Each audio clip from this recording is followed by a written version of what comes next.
ముఖ్యంగా ఈ చెరువుల నుంచి ఇన్ఫ్లోలు అవుట్ఫ్లోలు క్యాలిక్యులేట్ చేసుకోవాలి.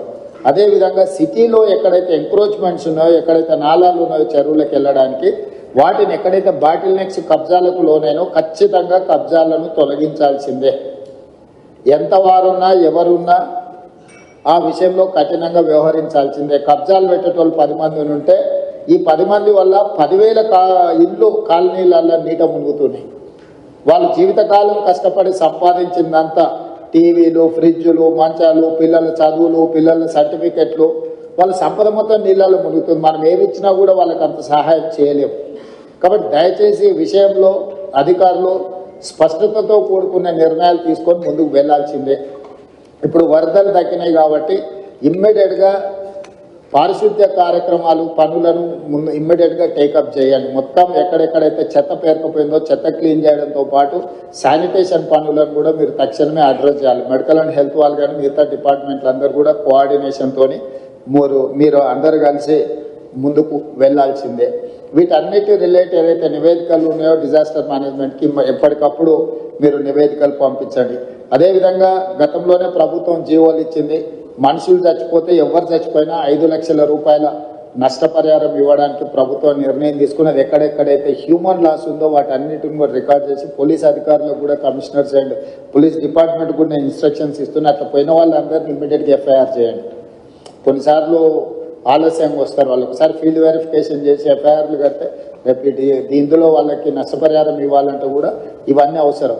మీరు ప్రొసీజరల్ యాక్సెస్ కూడా లేకుండా పోలీస్ అధికారులు కూడా వాళ్ళు ఎవరెవరు ఈ వరదలలో చనిపోయినరో తక్షణమే వాళ్ళ వివరాలన్నీ సేకరించి వెంబడే ఎఫ్ఐఆర్ కట్టి దానికి సంబంధించిన నివేదికలు ఇవ్వండి.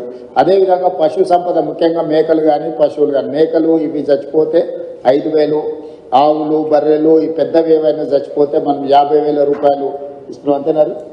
సో 50,000 రూపాయలు ఇస్తున్నాం. వాటిని కూడా వెంబడే అంచనా వేసి ఏ ఒక్కరికి కూడా ఇబ్బంది జరగకుండా చూడండి. పంట నష్టం జరిగిన ప్రాంతాలలో చాలా వరకు పత్తి, వరి, చేతికొచ్చిన పంట నష్టము ఇవన్నీ కూడా జరిగినాయి కాబట్టి ఎకరాకు 10,000 రూపాయలు మనం రైతులకు పంట నష్టపరిహారం కూడా ఇవ్వాలనుకుంటున్నాం. తక్షణమే ఆ నీట మునిగిన పొలాలను ఇసుక మేటలు పేరుకున్న దగ్గర మనకు ఎన్ఆర్ఈజిఎస్లో స్పెషల్ ప్యాకేజెస్ ఉన్నాయి. ఆ ఇసుక మొత్తం తొలగించడానికి ఎకరాకు 10,000 కాదు, ఎకరాకు 1,00,000 కూడా మనము ఎన్ఆర్ఈజిఎస్లో తీసుకోవచ్చు. కాబట్టి ఎన్ఆర్ఈజిఎస్కు సంబంధించిన పంచాయతీరాజ్ వాళ్ళు కూడా మీరు తక్షణమే దాని మీద దృష్టి పెట్టి అంచనాలు వేసి ఆ ఇసుక మేటలు పేరుకున్న రైతులను ఆదుకోవడానికి కూడా దానికి కావాల్సిన అంచనాలు చేయండి. అదేవిధంగా ఇంట్లో మునిగిన వాళ్ళు, ఇంట్లో పోయిన వాళ్ళకు ప్రతి ఇంటికి మీరు అంచనా వేసి 15,000 రూపాయలు నష్టపరిహారం వాళ్ళకి ఇవ్వండి. అంటే ఇళ్ళకి నీళ్ళు వచ్చి వస్తువులు తడిచిపోయిన వాళ్ళకు ఏమి ఇచ్చినా మనం సహాయం చేయలేం, కానీ కనీసం అట్లా పోయిన వాళ్ళకు ప్రతి ఇంటికి ఒక 15,000 రూపాయలు ఇవ్వడానికి అవసరమైన సహాయక చర్యలు చేపట్టండి. తర్వాత అత్యంత పేదలుండి, గుడిసెలుండి, లేకపోతే ఏదైనా కొట్టుకుపోయిన వాళ్ళు ఉంటే ఇందిరమ్మ ఇండ్లు ఇచ్చే అర్హత ఉంటే ఒక స్పెషల్ దీని కింద అయినా మనం కాన్స్టిట్యున్సీ వైజ్ ఇచ్చే కోటా కాకుండా అవసరం అనుకుంటే ఏమైనా అదనపు కోటా అయినా కూడా ప్రభుత్వం ఇస్తుంది. అట్లా ఇండ్లు కోల్పోయి నిరాశ్రయులు అయిన వాళ్ళని కూడా లిస్ట్ అవుట్ చేయండి. వాళ్ళకు కూడా మనం కొంతమేరకు ఇల్లు ఇవ్వగలిగితే ఇవ్వచ్చు. అదేవిధంగా ఇంతకుముందు వెళ్ళిన కాలనీలలో వాళ్ళు ఇళ్ల పట్టాలు, ఇళ్లకు సంబంధించిన అంశాలు కూడా చెప్పించారు. కలెక్టర్ గారు, లోకల్ మున్సిపల్ కమిషనర్ గారు ఫీల్డ్ విజిట్ చేసి ప్రభుత్వ భూమిలో ఆల్రెడీ పట్టాలు ఇచ్చుంటే వాళ్ళకి ఇల్లు ఎట్లు ఇవ్వాలి, పట్టాలే ఇవ్వకుండా ప్రభుత్వ భూమిలో వాళ్ళు ఇల్లు కట్టుకొని ఉంటే వాళ్ళకి పట్టాలు ఎట్లు ఇవ్వాలి. కొన్ని దగ్గరలో సికమ్ ల్యాండ్లలో ఎంక్రోచ్ అయ్యారు. చెరువులలో సికమ్ ల్యాండ్లలో మనము పట్టాలు ఇవ్వడానికి కుదరదు. కాబట్టి ప్రత్యామ్నాయం ఏం చేయాలనో కూడా మీరు దాన్ని దృష్టిలో పెట్టుకొని చేసుకోవాలి. పర్టికులర్గా వరంగల్లో municipal and irrigation department coordination missing. ఇమ్మీడియట్గా ఇన్ఛార్జ్ మినిస్టర్ గారు, సంబంధిత అధికారులు, మున్సిపల్ అండ్ ఇరిగేషన్ మినిస్టర్, ఈ మున్సిపల్ అండ్ ఇరిగేషన్ అధికారులు కూర్చొని కాంప్రహెన్సివ్గా హన్మకొండ అండ్ వరంగల్ మొత్తానికి మీరు కాంప్రహెన్సివ్ ప్లాన్ చేసుకోవాలి. Warangal outer ring road inside ఏదైతుందో, కోర్ అర్బన్ వరంగల్ ఏదైతుందో, కోర్ అర్బన్ వరంగల్కి మీరు అండర్గ్రౌండ్ డ్రైనేజ్ విషయంలో కానీ, రోడ్ల విషయంలో కానీ, మిగతా డెవలప్మెంటల్ ఇష్యూస్లో కంప్లీట్గా కాంప్రహెన్సివ్ ప్రణాళిక చేసుకోవాల్సింది. దీంట్లో భాగంగానే స్మార్ట్ సిటీలో మీకు కొన్ని నిధులు వచ్చినాయి. మీరు కొంత దూరం స్మార్ట్ సిటీలతో నిధులతో కట్టేసి అక్కడ వదిలేసింది. మీరు అట్లా వదలడం వల్ల ఇంకా పెద్ద సమస్యగా మారుతున్నారు. సో స్టేట్ గవర్నమెంట్ నుంచి ఏం కావాలనో శ్రీదేవి గారు మీరు ఆ స్మార్ట్ సిటీలో చేయంగా మిగిలిన పనులు ఏం చేయాలనో కూడా దానికి ఒక నివేదిక తయారు చేయండి. మనం అవసరమైతే ప్రత్యేకంగా బడ్జెట్ ఇచ్చి వరంగల్ మీద ప్రత్యేకంగా ఫోకస్ పెడదాం. పనులు మాత్రం వదిలేయడానికి వీలు లేదు. స్మార్ట్ సిటీలో తెచ్చుకోగలిగిన తెచ్చుకోండి. బ్యాలెన్స్ వర్క్స్ ఏవైతున్నాయో ఖచ్చితంగా స్టేట్ గవర్నమెంట్ నుంచి మీరు ప్రపోజల్ ఇవ్వండి. Government is here to sanction all those ఏవైతే సమస్యలు ఉన్నాయో వాటికి సంబంధించి.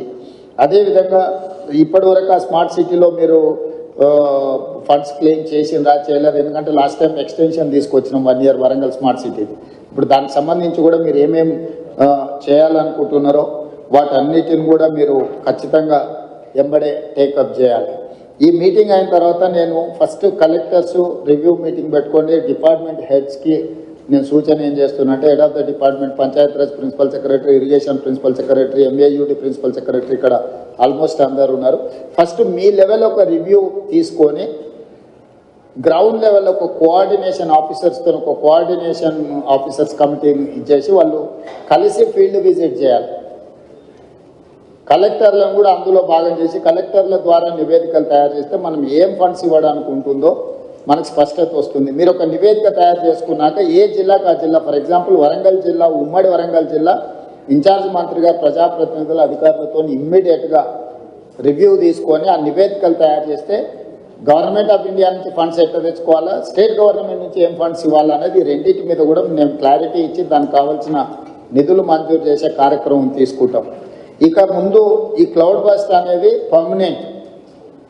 మీరు ఏదో ఒక్కసారి వచ్చింది దీన్ని టెంపరీగా మీరు అడ్రస్ చేద్దామని అనుకుంటే మీ తప్పు. పోయిన సంవత్సరం వచ్చింది, ఈ సంవత్సరం వచ్చింది. మీకు కోవిడ్ తర్వాత క్లైమేట్ చేంజెస్ జరిగినాయి. ఇంకా రెగ్యులర్గా మనం ఈ ప్రాబ్లం ఫేస్ చేసేది ఉంటుంది కాబట్టి ఈ ఇష్యూస్ని పర్మనెంట్గా ఎట్లా అడ్రస్ చేయాలనో మీ దగ్గర ప్రణాళిక ఉండాలి. అంటే రిసోర్సెస్ అంటే ఫండ్స్ రిసోర్సెస్ ఎట్లా మనం చేసుకోవాలి, యాక్షన్ ప్లాన్ ఎట్లా చేసుకోవాలి, మీ దగ్గర అందరి దగ్గర కూడా నివేదికలు పెట్టుకొని చేసుకోవాల్సిన అవసరం ఉంది. దీని మీద ప్రత్యేకంగా దృష్టి పెట్టండి. ఎవరైనా అధికారులు ఉన్న నెక్స్ట్ 10-15 days అన్ని సెలవులు రద్దు చేయండి. క్షేత్రస్థాయిలో నివేదికలు తయారు చేయండి. ప్రభుత్వం వైపు నుంచి మీకు పూర్తిగా సహకారం ఉంటుంది. ప్రజాప్రతినిధులు ఇచ్చే నివేదికలను కూడా పరిగణలోకి తీసుకోండి. ఫీల్డ్లో మీరు క్షేత్రస్థాయి నివేదికలు తెప్పించుకొని తక్షణం దీని మీద చర్యలు తీసుకోవడానికి అవసరమైన ప్రణాళికలు చేస్తే నేను మళ్ళీ అన్ని జిల్లా కలెక్టర్లతో హైదరాబాద్ స్థాయిలో నేను మళ్ళీ రివ్యూ తీసుకుంటాను. Aravind, next 1 week, after 1 week, ask them to come with reports. టోటల్గా ఆయా జిల్లా నివేదికలు మీరు తెప్పించుకొని మీరు అంతే చేసిన తర్వాత నాకు ఒక రిపోర్ట్ పెట్టి దాని మీద గవర్నమెంట్ ఆఫ్ ఇండియా నుంచి ఒకవేళ ఏమన్నా వాళ్ళ కమిటీని ఎవరినైనా ఇన్వైట్ చేయాలన్నా లేకపోతే మనమే వెళ్ళి నివేదిక చేయాలన్నా ఏం చేయాలని దాన్ని చేద్దాం.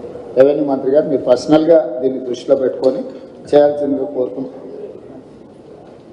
ఆర్ఎన్బి అక్కపక్క నుంచి చెప్తుంది, ఆర్ఎన్బిలో చాలా రోడ్లు డ్యామేజ్ అయినాయని. ఆర్ఎన్బి అధికారులు వికాస్, ఆర్ఎన్బి నుంచి ఏమున్నదో మీరు స్పెషల్గా ఒక ఆఫీసర్ని ఇచ్చేసి దీని మీద కంప్లీట్గా నివేదికలు తెప్పించండి.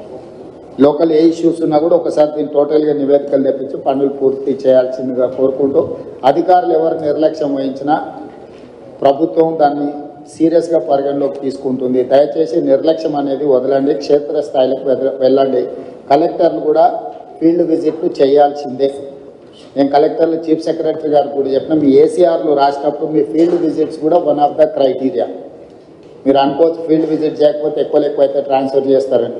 ట్రాన్స్ఫర్ చేయకుండా మీ వార్షిక నివేదికలలో కూడా మీరు ఎన్నిసార్లు ఫీల్డ్ విజిట్ చేసారు, ఎక్కడెక్కడికి వెళ్ళి ఎడ్యుకేషనల్ ఇన్స్టిట్యూట్స్ ఎన్ని చేసారు, డిజాస్టర్లో ఎన్ని అడ్రస్ చేసారు, అన్నిటిని కలిపి దాన్ని కూడా ఒక బెంచ్ మార్క్గా ప్రభుత్వం పరిగణిస్తుంది. దయచేసి ఈ అంశాలను అన్నిటిని కూడా దృష్టిలో పెట్టుకొని ఇప్పటివరకు బాగా పనిచేసిన అధికారులను అభినందిస్తూ, బాగా పనిచేయాల్సిన అధికారులకు సూచనలు చేస్తూ భవిష్యత్ కార్యాచరణని సిద్ధం చేసుకోండి అని తెలియజేస్తూ మీ అందరి దగ్గర సెలవు తీసుకుంటున్నా. ధన్యవాదాలు.